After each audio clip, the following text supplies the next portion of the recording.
She said one word: attitude. That was all it took. On a stage built for laughter, with cameras rolling and a nation watching, Ellen DeGeneres smiled and tossed out a line that she thought would land light. But what came next wasn't scripted. Alexandria Ocasio-Cortez didn't flinch. She didn't raise her voice. She didn't storm off. She did something far more dangerous. She held her silence for half a second too long, just long enough to shift the power in the room. And then she spoke. And when she did, what began as a casual interview turned into a reckoning. This is the story of what really happened when daytime comfort collided with unapologetic truth. It's a dramatization. Yes, the moments you're about to hear didn't unfold on live television, but the tension, the power dynamics, the unspoken expectations placed on women who dare to speak with clarity, that part is all too real. And if you've ever been told you're too much or watched someone like you get laughed off the stage, this one's for you. Because sometimes the most powerful mic drop is said without raising your voice. The committee room smelled faintly of stale coffee and political theater. Somewhere near the back, a printer was hissing out amendments no one would read in full. Air conditioning hummed above the fluorescent lights. Testimony dragged on.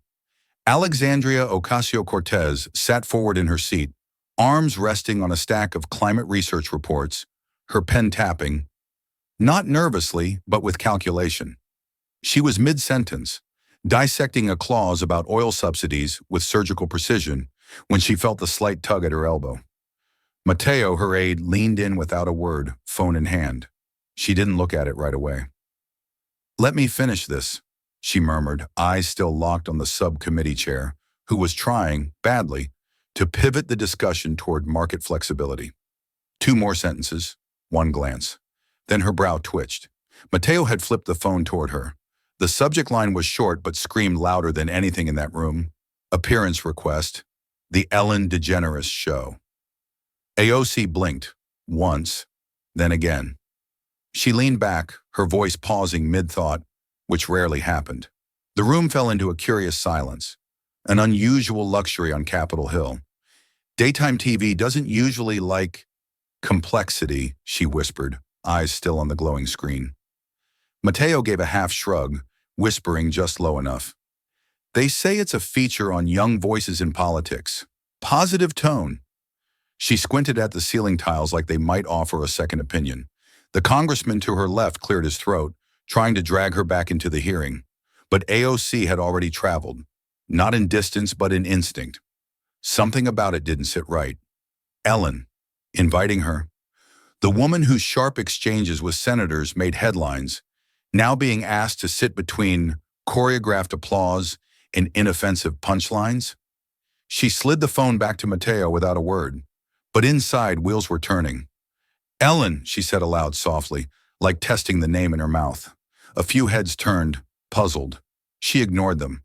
Mateo waited for a signal, a nod, a number A raised eyebrow. Anything. But AOC was too still. This wasn't just a request, it was bait. She could feel it. The last time she was invited to lighthearted media, they cut her quote mid-sentence and aired only the part where she raised her voice. The clip trended.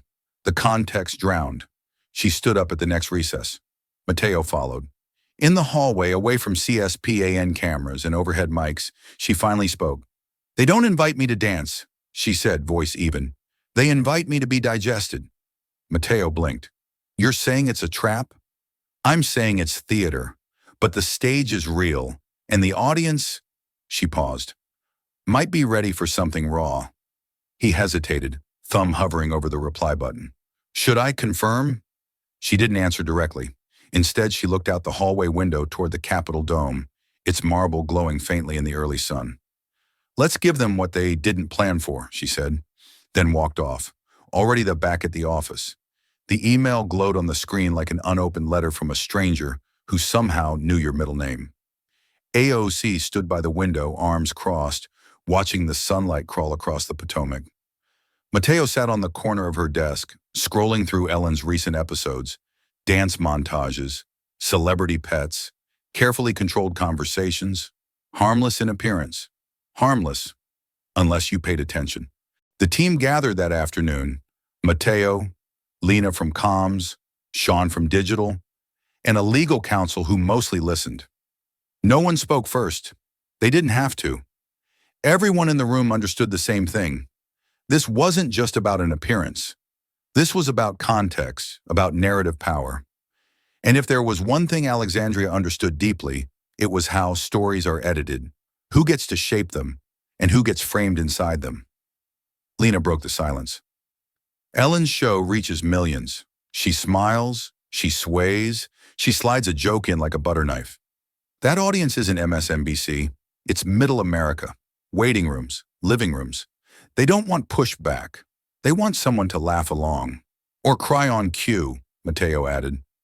Sean leaned in. Let's not pretend it's neutral. She's had politicians on before. Remember when she made that congressman wear a onesie for charity? They clipped the moment for TikTok. The entire legislative proposal got buried under a pink elephant costume. Alexandria didn't smile. She remembered. She remembered the senator who tried to talk policy, but ended up being known as the guy who botched a viral dance challenge. The mayor who discussed homelessness only to have her tears repackaged as meme fuel. She remembered how sincerity got trimmed down to punchlines, how activism became a segment title sandwiched between a cooking demo and a celebrity dog contest. And yet, she said finally, her voice calm but unmistakably firm, they want me on. Lena raised an eyebrow. Why now? Because I've stopped being convenient, AOC replied. They want to reabsorb me into something soft, a feel-good moment. Sean snorted. They want to cute you into compliance. Mateo swiveled toward her. We don't control the edit. That's a problem. Then, Alexandria said, meeting his eyes, we leave them nothing to trim. Her voice had that tone, steady, anchored, a low hum of certainty that pulled everyone in. Lena leaned back in her chair. So you're saying yes? I'm saying we stop letting others define our edges, she said. We step into their frame, then expand it until they can't contain us. No one replied immediately. Mateo looked down at his tablet, thumb hovering over the draft response. You realize they'll expect jokes, he said. They'll expect you to play along. Warm, witty, the relatable congresswoman. I'll be myself, she replied, but I won't be edited down to a hashtag. Mateo hesitated. This could backfire. She turned back to the window. So could silence. In the hallway outside, the muffled clatter of shoes and conversations reminded them that politics didn't pause for television. But narrative was power. And if she didn't claim it, someone else would. Draft the confirmation, she said quietly, and tell wardrobe I'll need options. As the room emptied one by one, Mateo lingered behind. You sure you want to do this? She didn't look at him when she answered. I'm sure they don't expect what's coming. And in that moment, Mateo realized this wasn't just strategy. It was controlled resistance with lipstick and lighting, the kind that smiled at the lens and burned through the script. The sky outside her office had turned the color of dull pewter, that strange in-between tone where the city looks neither alive nor asleep. From her window, Alexandria could just make out the dome of the Capitol, its white marble washed in the last gray of the afternoon. Inside, the hum of DC filled the silence, the distant wail of a siren, the soft churn of a vending machine 2 doors down, and the occasional rattle of the old HVAC ducts, as if even the building itself was uneasy. Her office lights were dimmed lower than usual, throwing long shadows across the carpet and onto the walls where framed bills and community art from the Bronx hung in quiet defiance of the sterile federal aesthetic. It was nearly 8 p.m., but no one had reminded her to go home. No one ever needed to. She rarely left before dark, and tonight was no different, except for the small rolling suitcase on the couch. She stood by her desk, one hand resting on the handle, the other holding a folded list, talking points, schedule, TSA-approved toiletry guidelines, media alerts, standard stuff. But nothing about this trip felt standard. The weight of the decision sat in her chest like an extra breath she hadn't yet let out. Ellen wasn't Congress. There'd be no gavels, no procedural motions, no official transcripts, just cameras, applause signs, and an invisible expectation to play nice. Alexandria walked to the open closet behind her office door. There weren't many clothes inside, just a few pressed blazers, neutral dresses, a navy pantsuit or two.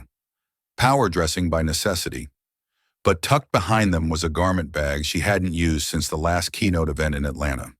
She unzipped it slowly, the teeth parting with a quiet click. And there it was, the deep green jumpsuit. It was structured, bold, almost too assertive for a TV appearance, precisely why she chose it. The fabric held weight, just like the words she planned to bring with her. There were no frills, no soft silhouettes, just clean lines, full sleeves, a high collar, and a subtle gold zipper that ran down the back like a whisper of rebellion. "If they want digestible," she murmured to no one in particular, "I'll give them undeniable." She laid it on the arm of the couch next to a stack of note cards she wasn't planning to use. Her makeup bag was already zipped. Her shoes, low-heeled but unyielding, polished and ready. But still, she lingered. On her desk sat a worn copy of Sister Outsider by Audre Lorde, dog-eared and underlined to exhaustion. She picked it up, flipped to a marked page, and ran her finger across a familiar line. "Your silence will not protect you." She didn't need to read the rest. The words had already sunk into her bones years ago, back when she was bartending and organizing, and still learning that speaking up would always come with a cost, but so would shrinking. She slipped the book into the outer pocket of her carry-on, careful not to bend its cover. Then she checked her phone. One new notification. Not an alert, just Mateo sharing the studio run sheet. She scanned it briefly. 8-minute block, pre-cleared topics, positive banter encouraged. Alexandria smiled, just a little. The kind of smile that said, "I see the frame, but I don't live inside it." She turned off the light, suitcase in hand, the door clicking shut behind her. As she walked toward the elevator, heels tapping against the marble, a janitor pushing a mop cart looked up and nodded. She nodded back. No one would see that moment on TV, but she would carry it with her, like the jumpsuit, like the weight of what wasn't said, like the quiet understanding that sometimes the real performance is refusing to perform. The plane touched down just after noon, skimming across the Los Angeles tarmac under a washed-out blue sky. From her window seat, Alexandria watched as palm trees bent slightly in the dry wind, their fronds flickering like theater curtains before a show. The sunlight here wasn't warm. It was sharp, almost metallic, like the kind that bleaches paper and makes every shadow look suspicious. As the wheels screeched and the aircraft slowed, she exhaled softly, more from habit than from relief. The performance hadn't started, but the stage was already being set. At the curb outside LAX, a black car waited. The driver, a man in his early 50s with salt and pepper hair and aviators, greeted her by name. "Big fan," he said as he opened the door. "Well, not me personally," he added quickly, sliding into the driver's seat. "But my daughter, she's 20, watches your clips like they're TikTok sermons." He glanced at her in the rearview mirror. "Calls you the smart one that makes men sweat." He laughed at his own line, not cruelly but with a kind of reverence. Alexandria smiled faintly, amused but measured. "Let's hope I can still sweat the right people," she said, and the car eased into traffic. The ride to the studio was quiet after that. Outside the window, Los Angeles drifted by in a blur of contradictions. Palm-lined boulevards beside tent encampments, yoga studios next to liquor stores, sunshine over everything like a truth that could only exist if you didn't look too closely. It was a city built on image, and she was driving straight into the belly of it. When they pulled into the gated lot behind the studio, a young assistant with a clipboard greeted her. Her smile was bright but brittle, like something pasted on last minute. "We're so excited to have you," she chirped, then led Alexandria through a side entrance and down a narrow hallway of beige walls and framed photos. A-listers, frozen mid-laugh, frozen mid-dance, frozen in curated spontaneity. The green room waited at the end, already chilled to perfection. Cold air spilled out like fog as the door opened. It was too clean. Not clean like professional, clean like untouched. The couch cushions hadn't been disturbed, the water bottles were aligned with mathematical precision, and even the bowl of fruit on the table looked waxy, like it had never been picked, never been eaten. There were no fingerprints on the mirrored vanity, No trace of people who had sat here before her. No warmth, no clutter, no history. Artificial comfort, she thought. Mateo entered a minute later, handing her a schedule. Sound check in 20. They say Ellen's not down yet. Alexandria nodded, eyes still scanning the space. The lights above buzzed faintly. Somewhere in the hallway, laughter echoed. Too loud, too rehearsed. She sat on the edge of the couch, crossing one leg over the other, the fabric of her green jumpsuit barely creasing. No one said it aloud, but she could feel it. The room had been designed to disarm. She wasn't here to be disarmed. The knock was soft but quick, the kind that didn't wait for permission. The door creaked open, and a blonde woman with a headset and a clipboard stepped inside without really looking up.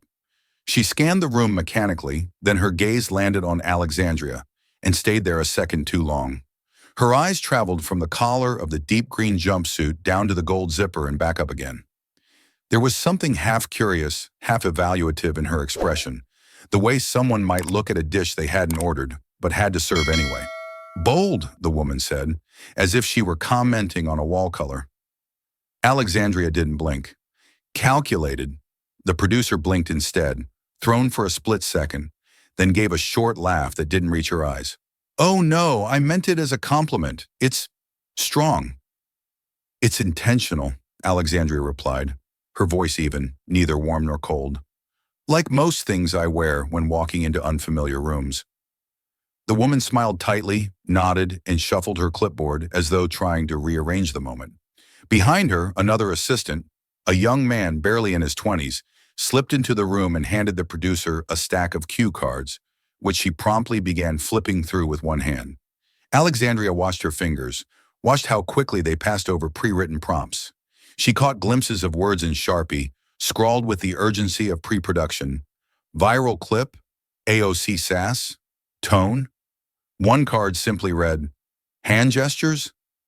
A note or a joke, she couldn't tell which. The producer glanced up and caught her looking. Oh, these are just general prompts, she said too quickly, tucking the cards against her chest like a magician hiding a trick that had gone wrong. We like to keep the energy fun, spontaneous. Alexandria didn't respond, but she didn't look away either. Eventually, the producer gave a forced little nod and backed out of the room, mumbling something about checking with wardrobe. The door clicked shut behind her. The silence settled differently now. Alexandria stood and walked toward the hallway. She needed a moment, just a shift in air. The walls outside the green room were lined with glossy, framed stills from past episodes. Ellen hugging Taylor Swift. Ellen dancing with the Obamas. Ellen laughing so hard she had to hold her stomach. The images were color-corrected to perfection. Warm, approachable, safe. Then she saw it. Tucked between two photos of musical guests was a framed image of Michelle Obama. The former First Lady stood mid-laugh, in a red sheath dress, beneath a bold font caption that read, "Let's move." Alexandria stopped in front of it, not because it was striking, but because it felt misplaced. The irony landed heavily. Michelle had been scrutinized endlessly, her arms, her tone, her posture, all in the name of public palatability. And now her smile had been frozen, boxed in, and hung on a wall as decoration for a stage that still hadn't changed. Alexandria looked at the image a second longer, then back at the hallway. "Let's move," she whispered, not as a slogan, but as a command to herself. She turned and walked back into the cold, curated green room, her spine straight as steel. By 2:15, the green room had begun to feel less like a waiting area and more like a holding cell with throw pillows. Alexandria checked her phone. No messages, no alerts, just time ticking louder with each passing minute. There was still no sign of Ellen. Not a handshake, not a quick, "Hey, excited to chat," not even a hallway nod. Most guests got at least that. AOC got silence. The knock this time was brisk and followed immediately by the door swinging open. A man in his early 50s stepped in, wearing wire-rimmed glasses, a blazer too tight across the shoulders, and the practiced smile of someone who'd worked in TV long enough to make condescension sound like charm. "Nate," he said, extending a hand. "I'm one of Ellen's senior producers. Just wanted to pop in, say hi, and go over a few things." Alexandria stood and shook his hand. Firm, brief, unreadable. Nate sat without asking and opened a leather-bound folder that looked expensive, but mostly held half-scribbled cue cards and a highlighted run sheet. "Okay," he began, flipping pages. "So we'll start light. Where you're from, what you're working on. Ellen might toss in a joke or two, then a little audience Q&A if there's time." He looked up. "Nothing too heavy. Ellen loves strong women, just, don't get too senatorial." The pause before senatorial landed like a splinter. Alexandria tilted her head slightly. "What exactly does that mean?" "Oh, no offense meant," Nate said quickly. "It's just that some guests, especially politicians, can come off a little stiff. Our viewers like warmth, approachability." "Warmth," she repeated, her tone cool as stone. He grinned like he'd made a point. "Exactly. Ellen's all about connection, energy, relatability." Alexandria didn't sit. She didn't smile either. "Strong doesn't mean silent," she said, "and relatability doesn't mean reduction." The sentence hung there for a beat too long. Nate gave a little chuckle, tried to wave it off with a page flip. Of course, you'll be great. Ellen's really looking forward to this." She watched him carefully, noting the slight sheen of sweat gathering at his temples. Not because she'd intimidated him, but because she wasn't following the expected choreography. Not yet. He gathered his folder and stood. "We'll call you in about 10. Just relax, be yourself. But TV friendly." When the door closed behind him, Alexandria finally exhaled, but not from nerves, from confirmation. This wasn't a welcome. This was a velvet ambush, an ambush in a cardigan. Everything had been curated to disarm her, from the compliments wrapped in suggestion to the invisible line they wanted her to toe. But what they didn't know was that Alexandria had walked into tighter rooms, colder rooms, rooms with microphones waiting like traps and eyes trained on her like heat-seeking missiles. And she hadn't folded yet. She glanced once more at the door where Nate had disappeared, then back to the mirror. Not to check her makeup. She knew it was fine. She looked at her reflection like a chess player studies the board before making the first move. Then she sat back straight, eyes forward, and waited. Not to perform, to disrupt. The music hit like a jolt of sugar, loud and bouncy, a carefully calibrated cue for joy. The studio lights flared into brilliance as the applause sign lit up and the crowd leapt into motion, clapping and whooping like they'd rehearsed it in a dream. Ellen DeGeneres strode on stage with that unmistakable gait, half comedy, half command, her wide smile already in place, radiating warmth with the precision of a Broadway spotlight. She waved, pointed to a few familiar faces in the audience, then motioned toward the guest entrance. "And now," she beamed, voice smooth as silk over a snare drum of synth, "please welcome Congresswoman Alexandria Ocasio-Cortez." The room roared. Alexandria stepped through the curtain, composed but not overly polished. She smiled, a practiced half smile that didn't reach too far, a signal of presence, not surrender. Her deep green jumpsuit shimmered subtly under the studio lights, striking in its sharp simplicity. She moved with ease but not playfulness, her steps measured, posture tall, eyes scanning just enough to acknowledge but not to invite. Ellen stood and extended her arms. No hug. AOC offered a firm handshake instead, brief and firm, before settling into the cushioned chair opposite the host's perch. She crossed one leg over the other, shoulders back, hands resting loosely in her lap. The applause faded gradually, though it lingered longer than usual, as if the crowd wasn't sure whether to cheer for a politician or an icon. "Congresswoman," Ellen said, folding into her seat with a grin. "Welcome. You clean up nice." Alexandria gave a quick, polite chuckle. "I clean up every day. Congress just doesn't hand out makeup artists." The audience laughed and Ellen nodded, playing along. "Well, you look fantastic. The outfit, bold, powerful." AOC smiled just enough. "Intentional." "Intentional," Ellen echoed, eyes crinkling. "Love that." What followed was the expected dance.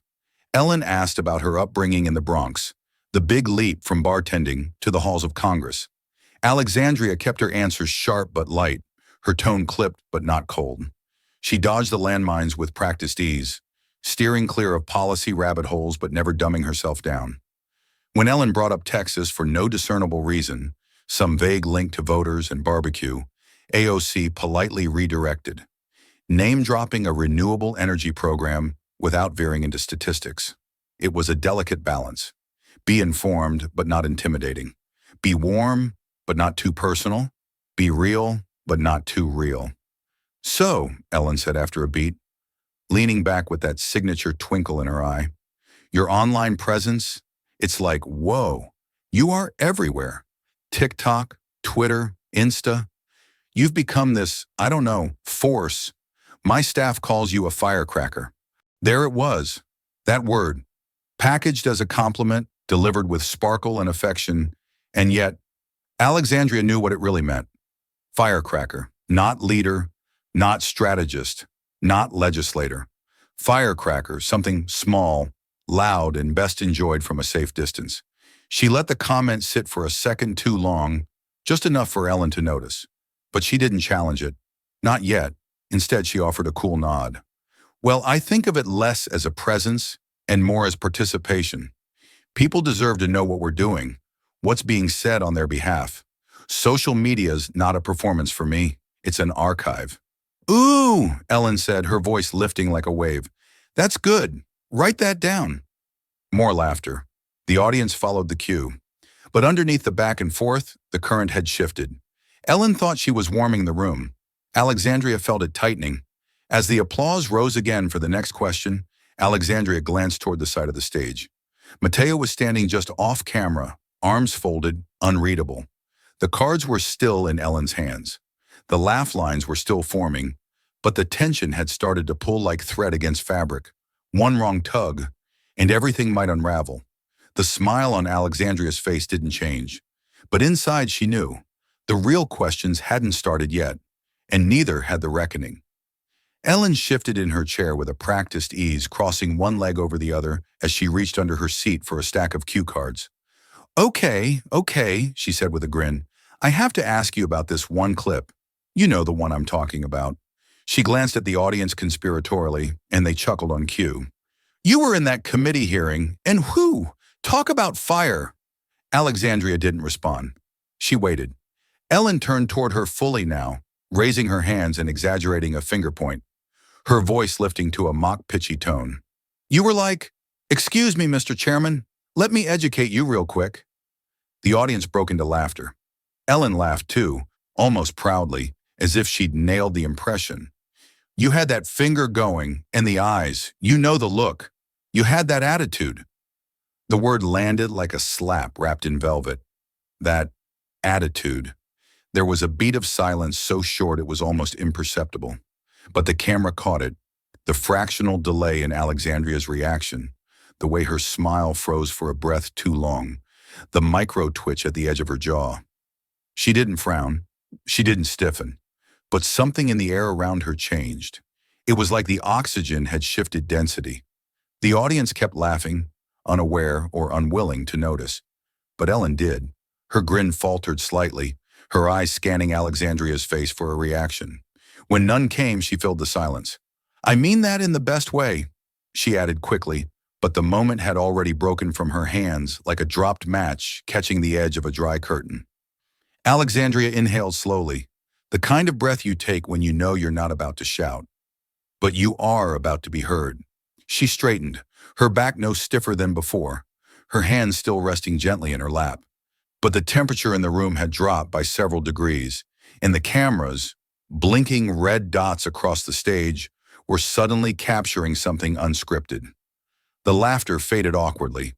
Someone near the front cleared their throat.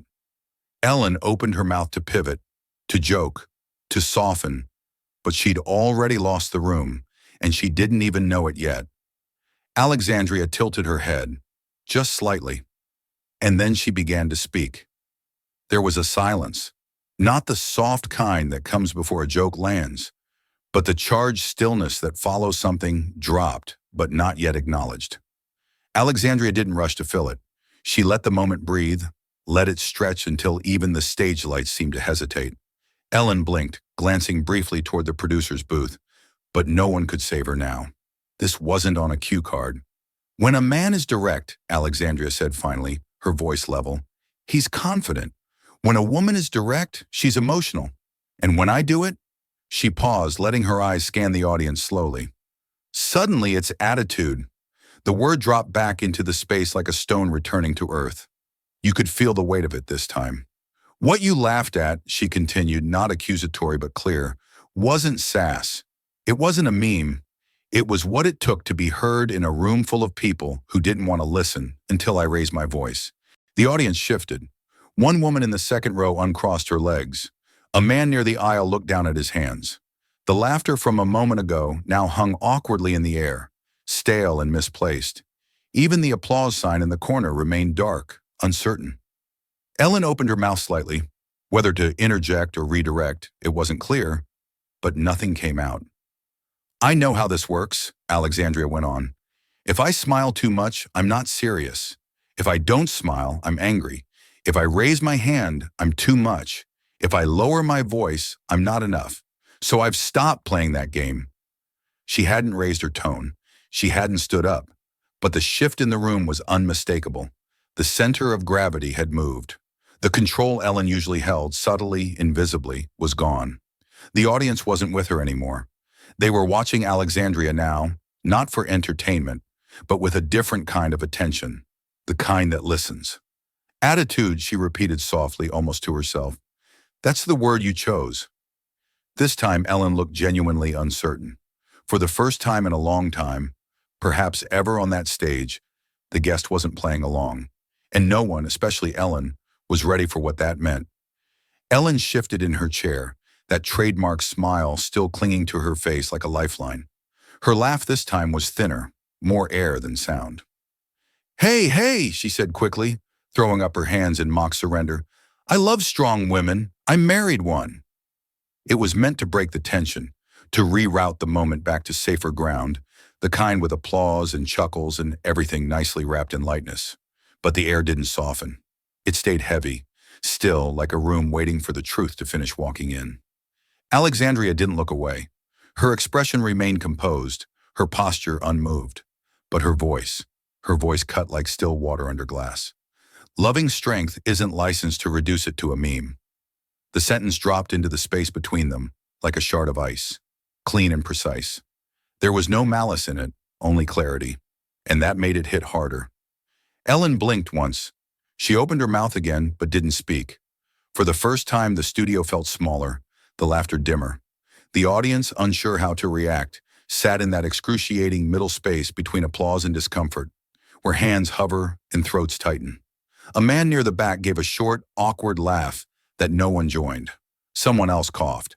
A producer off camera made a small panicked gesture. But it was too late. The usual rhythm was broken. The interview wasn't following the path Ellen's team had written. The couch that had comforted hundreds now felt cold, unfamiliar. The audience, used to being told how to feel, had gone off script too. Alexandria simply folded her hands, eyes steady, silence deliberate. She wasn't angry. She was undeniable. Alexandria let the silence stretch just a second longer, then turned, not toward Ellen, but toward the audience. Her body shifted only slightly, but the intention was unmistakable. She wasn't addressing the host anymore. She was speaking to the room, to the millions behind the red lights of the cameras, to the girls watching from couches in cities she'd never visit. Her voice was calm, steady, but carried the unmistakable weight of someone choosing every word with surgical precision. We are taught to soften ourselves, she said, to fit into rooms built without us in mind. We're told to be likable before we're allowed to be heard, and too often we comply. We delude ourselves just enough to be tolerated, and we call that survival. No one moved. Even the crew behind the cameras had gone still, their headsets suddenly quiet. Ellen remained seated, hands clasped in her lap, blinking slowly, the smile now long gone. Alexandria continued, "But I've learned something. I've learned that's how power teaches us to disappear. Not all at once, but in pieces. A quieter voice, a softer tone, a smile at the wrong time." She paused just long enough to let the words settle into the room's nervous system. "I'm not here to vanish politely." The temperature on set had dropped, or at least it felt like it. Producers behind the cameras exchanged glances. some whispering into headsets with that unmistakable look, panic dressed in poise. But no one dared call cut. The audience, too, sat suspended. Some nodded slowly. Others stared ahead, hands folded, still processing the shift. There was no cue card for this, no rehearsal, no fallback joke. Alexandria didn't look for approval. She didn't need it. She'd already taken control of the room, and no one even saw her reach. Ellen's laugh returned, but it carried no warmth this time, just static, like the leftover noise of a signal trying to re-establish itself. She shifted in her seat, fingers tightening around the blue card in her hand. Her eyes flicked briefly to the camera, then back to Alexandria, her voice a shade too bright. "Well," she said with a rehearsed chuckle, "this has been intense, but great, really." She glanced again toward the wings, probably at Nate, or someone equally powerless now. Then she looked back at her guest, grasping for an exit. "So, before we wrap up, let's pivot to something lighter, shall we?" She forced a wider smile. "Tell us something surprising about Congress, something the public wouldn't expect." The question hung there like a prop dropped mid-scene, awkward and out of place. It was the kind of softball Ellen typically lobbed toward celebrity guests. "What's your guilty pleasure? Who snores in your tour bus?" A gentle wrap-up to smooth over sharper moments. But this wasn't that kind of show anymore. Alexandria didn't answer right away. She tilted her head, eyes narrowing just slightly, not in irritation, but consideration. For a brief moment, it looked as if she might pass on the question, let the show end in politeness. But then her lips parted, and her voice came low, deliberate. "Something surprising," she echoed. "Probably how often people expect me to shrink." There was no sharpness in the line, no punch for effect, but it landed anyway with clarity, with weight, with the sting of a truth no one had quite wanted to name. A breath passed. Then scattered across the audience came laughter. Not loud, not forced, not cued. Real, subdued. The kind of laughter that doesn't dismiss a moment, but acknowledges it. People chuckled not because it was funny, but because it was uncomfortably honest. Ellen gave a small nod, lips twitching in what might have been gratitude or relief. "That's, fair," she said, her voice softer now, a little less in control. Alexandria leaned forward slightly, but not to press. She didn't need to. The point had already been made, not just in her words, but in the way she had carried them, without apology, without performance, and without surrender. For a long second, neither woman spoke. The applause sign remained dark. And then from somewhere in the crowd, a slow, solitary clap began. It wasn't contagious. It didn't swell into a standing ovation, but it didn't need to. It was enough to signal that the audience understood, even if it had taken them a moment longer than it should have. Ellen straightened in her chair. "Well, Congresswoman Alexandria Ocasio-Cortez, thank you for being here. Truly." This time there was no punchline waiting at the end of the sentence. Alexandria nodded, her voice level. "Thank you for the invitation." The credits music began to rise, but it couldn't quite wash away the undercurrent left in the air. Something had shifted, not just in the room, but in the rules that room had played by for years. The couch was still there, the lights still bright, the cameras still rolling. But the balance had tilted, and Ellen, for the first time, wasn't quite at the center of it. The applause sign blinked to life one final time, a silent command to a room still unsure how to feel. The audience clapped, obedient but subdued, their hands moving more from instinct than enthusiasm. The music swelled, upbeat, generic, carefully chosen to smooth over rough edges. Ellen smiled at the camera, thanking her guest, her viewers, the network. The credits began to roll, but her eyes never returned to Alexandria. The moment the cameras cut, the studio lights dimmed just enough to make the space feel suddenly smaller, like everyone was breathing again, but not quite freely. Ellen stood up, adjusted the hem of her sweater, and turned away, pretending to fix something on her cue cards. She didn't look at Alexandria. Not once. Not as a host. Not as a woman who'd lost control of her stage. The air between them remained untouched, like a path neither of them would walk again. A producer, a tall man with too many things clipped to his belt, rushed over, headset tilted askew, his voice fumbling for shape. That was, impactful, he said to no one in particular, then directly to Alexandria. Really powerful stuff.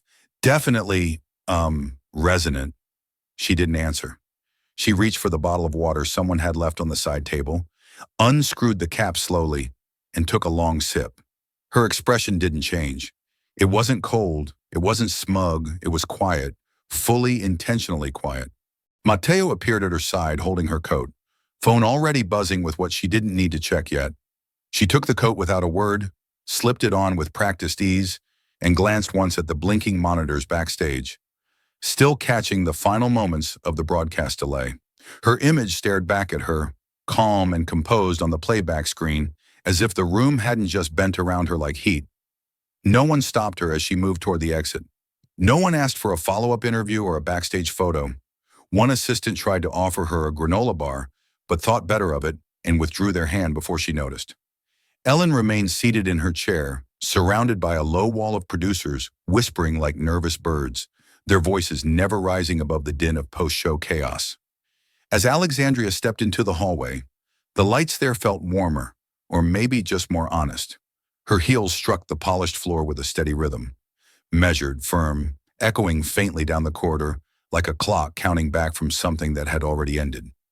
Mateo trailed beside her, eyes scanning for signs of reaction, relief, irritation, triumph, but saw only stillness. Not frozen, just settled. At the far end of the hallway, the same intern who had welcomed them earlier held the side door open, trying not to stare. As Alexandria passed, the girl gave a subtle nod, one born not of protocol but of something closer to reverence. Alexandria returned it without words. A moment passed between them, small but unmistakable. Outside, the air had shifted. The sun was lower now, casting long shadows across the asphalt of the back lot. A breeze moved through the trees like something being released. A black car waited by the curb, its engine already running. Mateo opened the back door. Alexandria paused once before getting in, glancing back, not at the building, not at the stage, but at the silence that followed her. Not the kind that demanded a reaction, but the kind that lingered after something true had been spoken. She knew the cameras were off. The segment was done. The edits were out of her hands now. But the moment was untouched. She slid into the car. The door shut softly behind her, and the echo of her heels on that studio floor kept ringing long after she was gone. The moment the studio doors shut behind Alexandria, the calm fractured. Ellen remained on the couch, rigid, surrounded by her producers like an island being fortified after a storm. Someone was already removing cue cards. Someone else whispered into a headset. Nate, the senior producer, with the too tight blazer and the too loose grip on control, rubbed his temples with the tips of his fingers. He didn't say much at first, just stood there, staring at the floor like it might open up and swallow him. Then almost to himself, he muttered, "We should have cut the word attitude." No one disagreed. A few producers nodded faintly. Others remained silent, heads buried in devices already buzzing with early alerts. Ellen didn't respond. She was still holding the card with AOC sass written on it, as if realizing far too late that it should have been shredded before they ever went to air. The control room just beyond the back wall was already fielding calls. The segment hadn't even aired in full yet. There was still a 7-minute broadcast delay, but the energy inside the building had changed. The camera operators knew it. The stage manager knew it. The studio tech who dimmed the house lights a second too slow knew it. No one said it out loud, but they all felt it. Something had happened. Not a disaster, not a scandal. Something rarer. A fracture in the script they thought they controlled. And outside the building, the real story was just beginning. Within minutes, a behind-the-scenes staffer had texted a friend. That friend had posted a cryptic tweet. "Ellen's guest just changed the temperature in the room. You'll see." By the time Alexandria's car passed the freeway overpass, Twitter was already stirring. The clip, raw, off-screen, pulled from a production monitor and overlaid with shaky subtitles, hit the timeline like a live wire. When a man is direct, he's confident. When I do it, it's attitude. Retweeted, reposted, clipped, stitched. On TikTok, users began layering Alexandria's words over footage of other women of color being interrupted, laughed over, corrected on air. A viral mashup appeared within the hour. Snippets of Maxine Waters, Michelle Obama, Meghan Markle, all echoing beneath AOC's voice. The caption read, "We've heard this before," but this time someone said it out loud. On Reddit, a thread titled, "AOC just made Ellen look like 2006 daytime TV," hit the front page by dinner time. The comments didn't argue. They dissected. Why did Ellen flinch? Why was there no applause? Why did no one interrupt her? Someone posted a screenshot of Ellen's face, mid-reaction, captioned, "When the guest becomes the mirror." Back in D.C., Alexandria's comms team hadn't even issued a statement.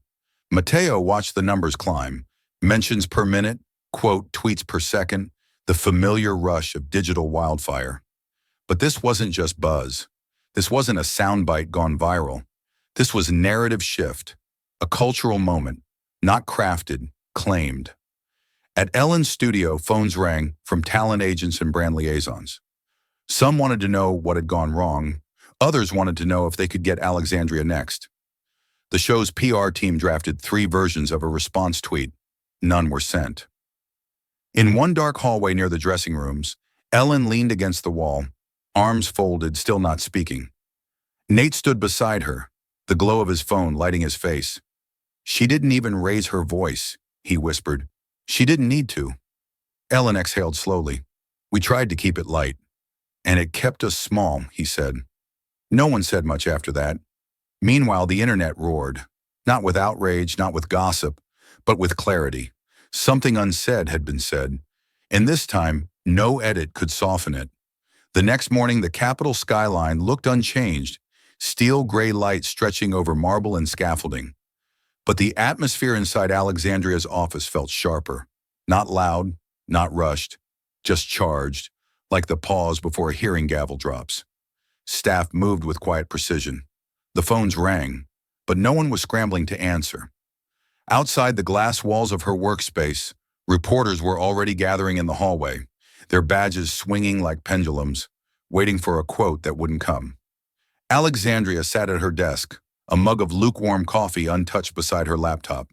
She wore no makeup, hair pulled back, a navy sweater that didn't try to impress.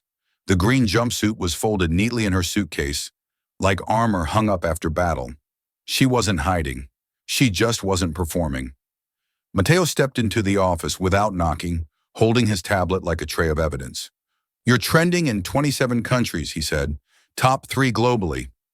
She didn't look up. Reddit's still going.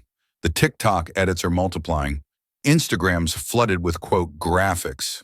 There's one with your face in grayscale and attitude crossed out in red. I think some college girl made it at midnight.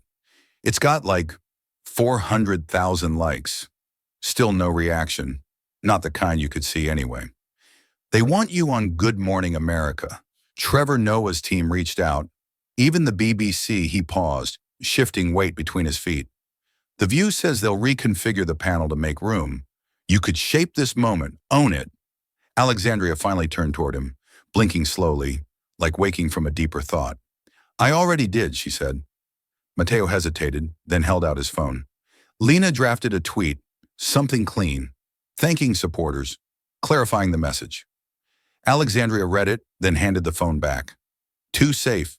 She reached for her own device, thumbed open Twitter, and typed. One sentence. No hashtags, no links, no emojis. Visibility without agency is theater. I don't act. I legislate. She hit send. In the first minute, it got 2,000 likes. By the third, it was at 14,000.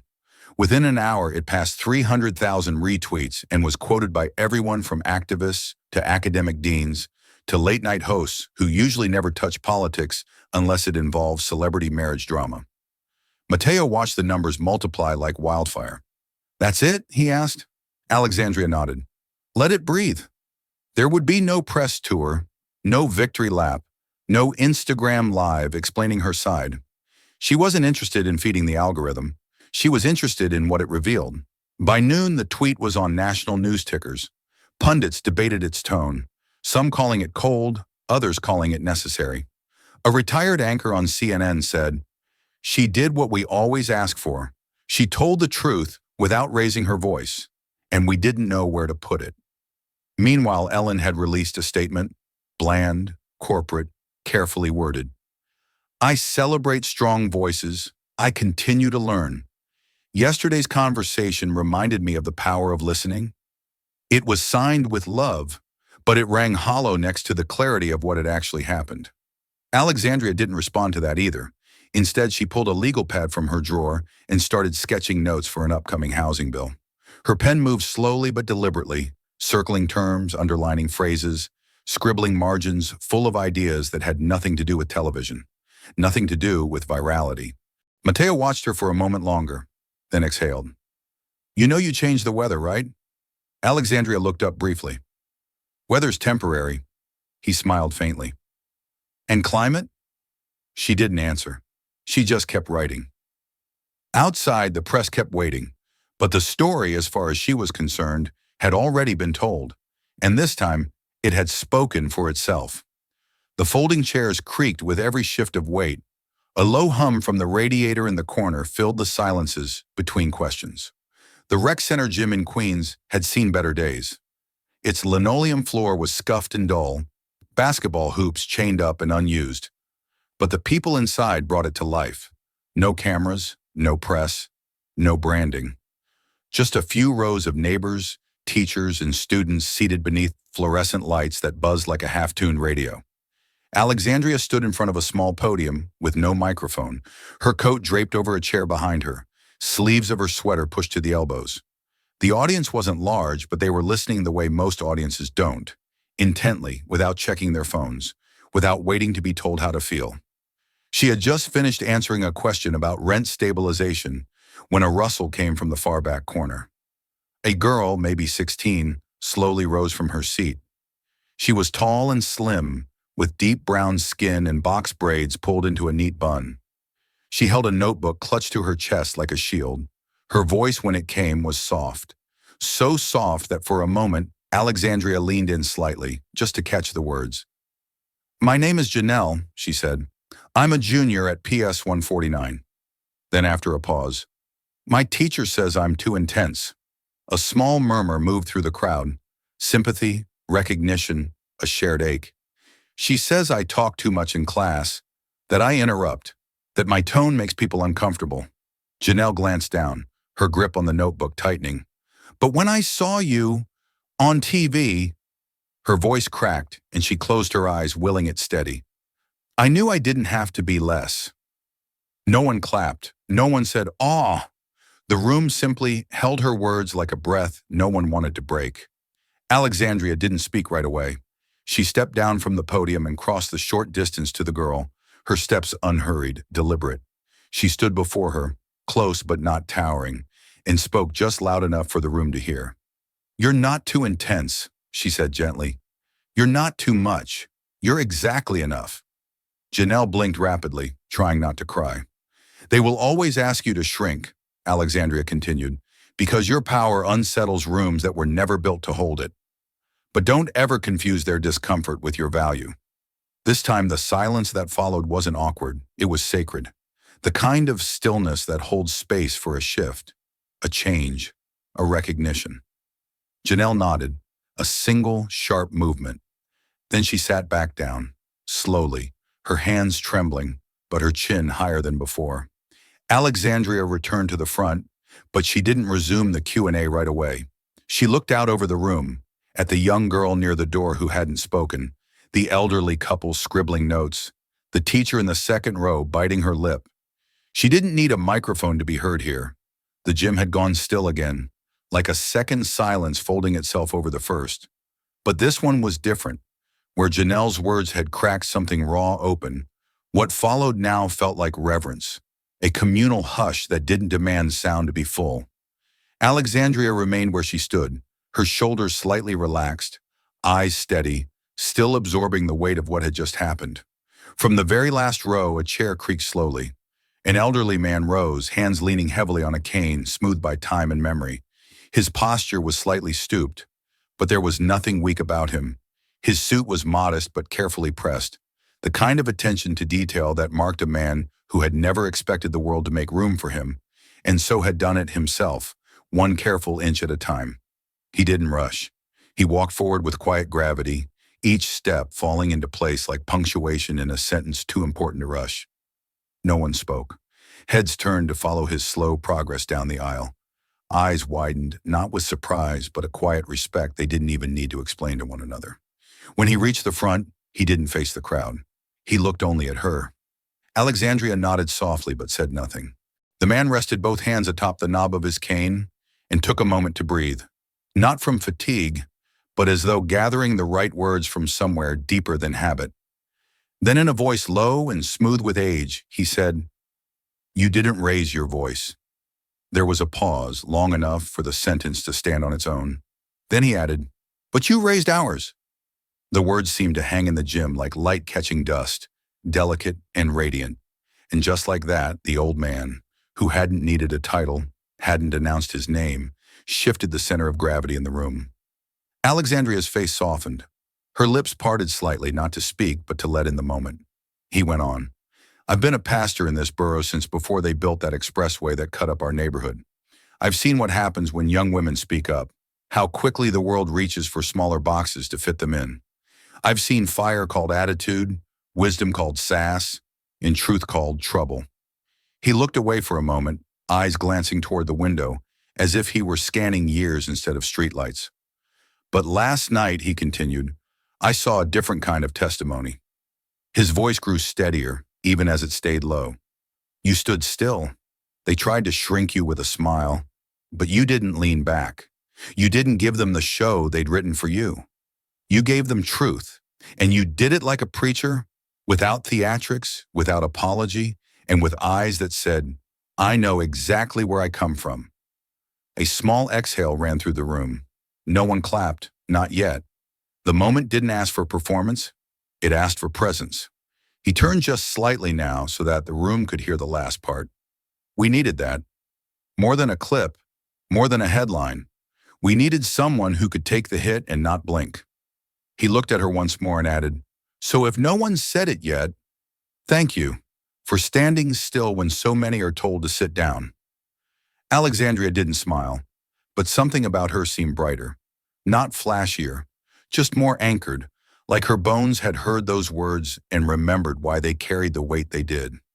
"Thank you, Pastor," she said simply. He nodded once and returned to his seat. This time the silence that followed wasn't reverent, it was resilient. You could feel the energy coiling back up inside every person in that room. Not loud, not viral, but alive. Something had shifted again, and not just in them, in her. It began quietly, without a press release, without fanfare. No official statements, no campaign slogans. Just whispers passed from one school hallway to another, from one living room to the next. A grainy screenshot of AOC's words from that stage. A still frame with the caption, "Visibility without agency is theater. I don't act, I legislate," began to appear in places it had no official business being. In a high school English classroom in Detroit, a teacher printed it out on white paper and taped it above the whiteboard. By lunchtime, 3 more quotes had joined it, underlined in different colors. One student, 15, braces, a blue hoodie pulled tight, stood before them after class, reading each word twice. Then she pulled a Sharpie from her backpack and wrote on her notebook cover, "Be too much, always." In Albuquerque, a morning radio show switched from celebrity gossip to an unexpected call-in segment. "When were you told you were too much?" The host, usually known for his sarcasm, introduced it with a confession. "Last week, my sister told me I dismiss her ideas with jokes. I didn't realize I was part of the reason she talks smaller around men." The phone lines lit up. A nurse from Fresno. "They told me I was too intense for wanting better protocols during night shifts." A grandmother from Georgia. "I was called pushy for asking the pastor to let women lead prayer in 1983. A college sophomore in Boston. "I dropped my theater major when they said I wasn't soft enough to play Juliet." One by one, voices joined the unseen chorus, not screaming, not ranting, just remembering. On TikTok, montages began to appear. Clips of AOC's quiet defiance on the Ellen set cut together with footage of other women of color being dismissed. Kamala Harris in Senate hearings, Serena Williams at press conferences, a black teenage girl raising her hand in a classroom while the teacher looks past her. The videos pulsed with rhythm and righteous clarity. The comments filled fast. That pause shook me. She didn't have to yell. She just stood still. I felt like she said what I've wanted to say since I was 14. Meanwhile, Alexandria said nothing. No interviews, no think pieces, no victory lap. The most she did was retweet a high school teacher's classroom bulletin board with the words, "In this room, we do not shrink." She added a single heart emoji. That post was shared 800,000 times in 3 days. Reporters speculated on her silence. A calculated move, some called it. She's letting the story breathe, others said. But those who paid attention closely could feel something deeper. AOC wasn't stepping back. She was stepping aside to let the world speak for itself. And for once, it was speaking in a language she understood. Even late-night hosts, slow to acknowledge missteps, started pivoting. One monologue began with an apology disguised as a joke. Apparently, strong women are not memes. Who knew? It drew nervous laughter, but also applause. The kind that comes when people know they've been part of a mistake and part of something turning. In living rooms across the country, parents played the clip for their kids. Not just the viral moment, but the seconds afterward. The silence, the shift, the way the air changed without anyone raising their voice. In barbershops and bookstores, her words came up in conversation. "That's how you handle power," someone would say.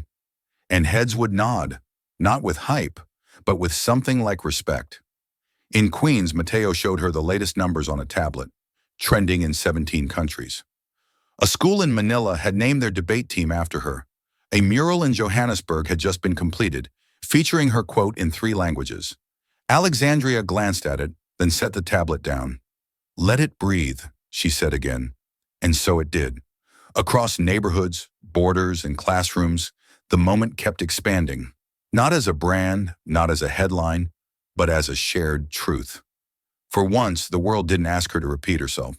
It just echoed. The camera panned in just as it always did, smooth, unhurried, settling on Ellen's familiar figure in the center of the pastel-lit stage. The music faded out. The audience offered its routine applause, polite, uncertain. There was no dancing this time, no playful shimmy to the couch. Only a pause, a breath, and the beginnings of a smile that didn't quite reach her eyes. Ellen folded her hands on her lap. She was dressed in subdued beige, far from the cheeky graphic sweatshirts she often wore. A tell. The room knew it. She knew it too. She cleared her throat. "I want to begin today with something a little different." Silence fell. In the control room, producers monitored heart rates and viewership spikes. Some hoped for redemption. Some hoped for damage control. None expected what came next. Ellen looked into the camera, eyes glassy but dry. "Last week, we had Congresswoman Alexandria Ocasio-Cortez on the show. And it became a moment. One I didn't see coming, but one I needed to." She paused for effect. The studio lights caught the faint shimmer of tension in the air. "I've spent a lot of my career saying I stand with women, especially strong women. But that doesn't mean I always understand how to listen to them." Another pause, another breath. "I'm still learning." There it was, the line. Social media seized it before the broadcast even ended. Screenshots flew across platforms. Memes were born within minutes. A quote card appeared on Instagram. "I'm still learning. Ellen DeGeneres." Beneath it, in white bold letters, "Then maybe stop interrupting the lesson." The comment section under the video flooded with skepticism. Some expressed cautious approval. Owning it is a start, but most saw through it. That apology had PR fingerprints all over it. Another top-liked comment, "The difference between accountability and optics is whether the cameras are still rolling." And the cameras were still rolling. The episode continued, lighter guests, playful banter, scripted chuckles, but the gravity never quite left. Something in the room had shifted, and no amount of lighting could disguise it. That night, media outlets ran competing headlines. Ellen responds with grace. Too little, too late? The Queen of Daytime finally feels the heat. But beyond the headlines, the conversation had moved on, away from Ellen's feelings and toward something larger. AOC's moment was no longer about a comeback. It had become a mirror held up to a cultural habit decades deep. A habit of praising boldness while punishing it, of inviting women to speak, then mocking their voice the second it cuts through. In coffee shops and classrooms, people weren't quoting Ellen, they were quoting Alexandria. Visibility without agency is theater. We are taught to soften ourselves to fit rooms built without us. Ellen's apology had been crafted to reclaim dignity, to show humility, but instead it revealed a truth more cutting, that even the most progressive rooms can mistake control for kindness, and that sometimes the best apology is not a confession on camera, it's the silence that lets someone else speak. Back in Queens, Alexandria watched none of it. She was on the train that morning, heading to a zoning committee meeting. Mateo had offered to stream the show on his phone. She declined with a soft shake of her head. I don't need her to say sorry, she murmured. The moment already spoke louder. Mateo nodded. He knew better than to press. And as the train rattled on, past graffiti-stained walls and between lives that didn't care about daytime talk shows, she reached into her bag, pulled out a folder, and began reviewing policy notes. Because while the world dissected words, she was still working to change the systems underneath them. Not louder, just clearer.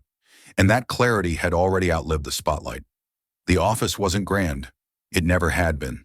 A converted space in Queens with low ceilings, fluorescent lights that buzzed when the weather turned humid, and secondhand chairs that squeaked every time someone shifted.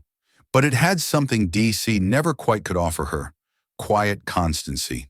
Stacks of policy briefs lined the far end of the desk. A mug of herbal tea had gone cold next to a half-eaten empanada, and the scent of old books and printer ink floated in the air. Alexandria sat in her usual place, shoulders rolled forward slightly, glasses slipping to the edge of her nose as she read a draft housing resolution from a local activist group. The door cracked open. CNN, The View, even Oprah's team, Mateo said as he stepped in, holding a short stack of neon-colored message slips like they were smoldering coals. They're all asking. She didn't look up, not right away. Let me guess, she said, turning a page. Apologies, reconciliation specials, fireside sit-downs about feelings? He smiled tightly.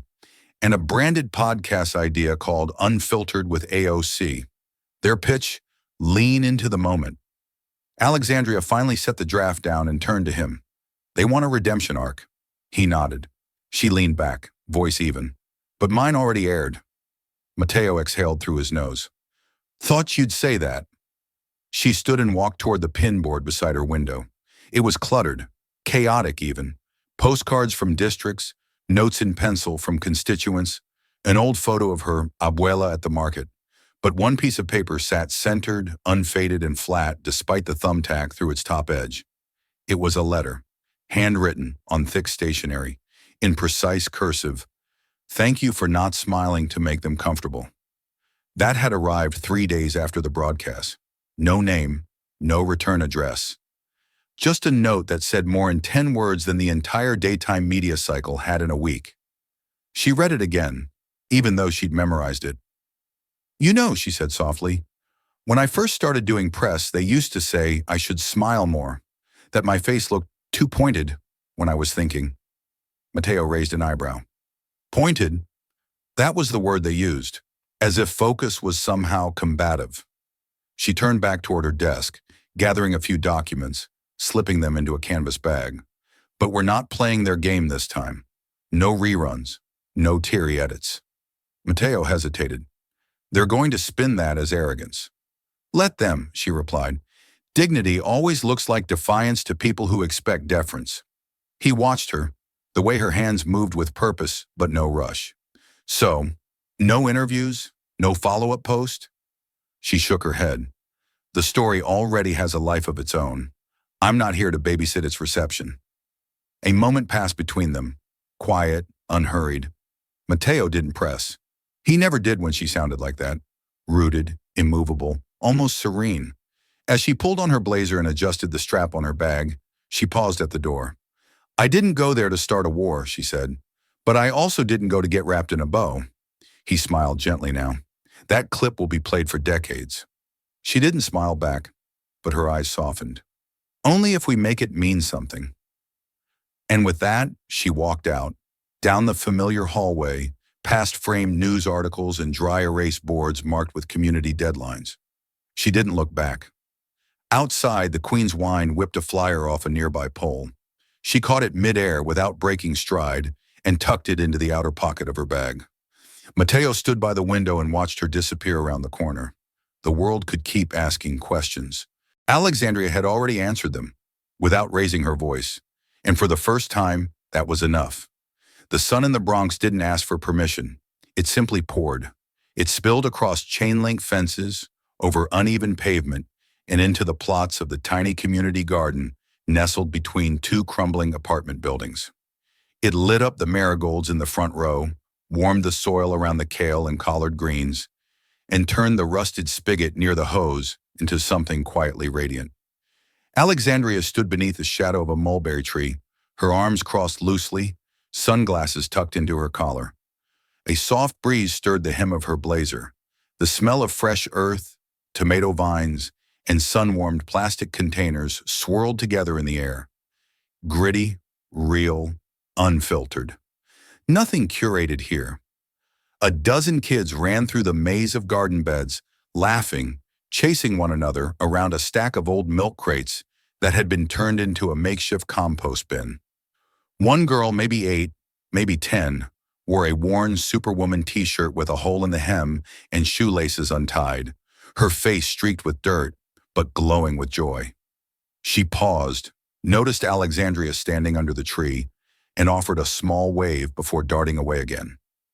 No hesitation, no expectation, just recognition.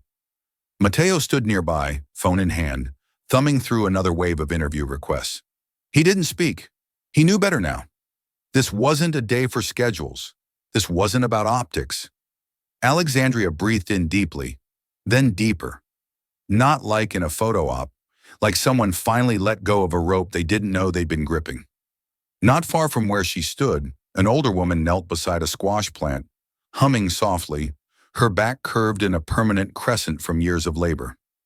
A small radio beside her crackled out static before finding a clear station, a local one, playing a clip from a town hall speech AOC had given months before. The voice echoed faintly across the garden. "You don't have to tone down your fire just because someone else is uncomfortable with the heat." No applause followed, just the low, easy hum of wind and bees and children. And yet, it felt louder than the cheers from any studio. Alexandria looked down at her shoes, caked slightly with soil from an earlier walk through the beds. She bent, brushed one clean, then paused. Something in the rhythm of that small act brought a memory of her mother scrubbing the porch with a wire brush after a long day, of unspoken lessons in strength passed hand to hand, without ever needing to be named. She stood upright again, eyes scanning the garden, not with the scrutiny of a public figure, but with the softness of someone returning to a place they had long been building, even when no one had noticed. She whispered, more to herself than to Mateo. "Not everyone will remember the episode." A pause. The wind carried a faint whistle through the metal fencing. "But maybe one girl," she continued, eyes now on the Superwoman shirt bobbing between tomato rows, "will remember how it felt." Mateo heard her, didn't answer, just watched her watch the moment. In this space, there were no cue cards, no edits, no audience trained to laugh, only dirt and joy, roots and memory. A bee buzzed near Alexandria's shoulder. She didn't flinch, and as the kids raced one final lap through the garden, their laughter trailing like ribbons, she turned to go, not to escape the noise, but because she had given the world what it needed. Not a viral moment, a living one. The final word wasn't hers to say. It was already growing, wild and brave, in the soil beneath her feet, in the silence that followed. Sometimes the most powerful moments aren't loud, they're still. In this story, AOC didn't win by shouting. She won by standing firm, by refusing to be reduced, by letting her presence speak where words would have been trimmed. It's a reminder that dignity isn't always dramatic, but it's unforgettable. When someone tries to shrink us, staying whole is its own quiet rebellion. This wasn't just about a TV show. It was about every girl told to be less, every voice softened to make others comfortable. And in that garden, with dirt on her shoes and kids laughing nearby, we saw it. Legacy isn't measured in applause. It's measured in echoes. What's one time you stayed true to yourself, even when the world asked you to bend? We'd love to hear your story in the comments. If this story touched you, don't let it stop here. Like, share, and subscribe to Alexandria Rising Stories, where every voice matters and every story echoes far beyond the screen. This story is a fictionalized and dramatized narrative created for educational, inspirational, and storytelling purposes. While it may be inspired by real public events, people, or societal issues, it includes imagined dialogue, reconstructed scenes, and character interpretations meant to highlight broader themes of justice, dignity, and resilience. Any resemblance to actual events or individuals beyond public knowledge is purely coincidental. We do not intend to defame, mislead, or harm, but to invite reflection and meaningful conversation. Thank you for watching Alexandria Rising Stories.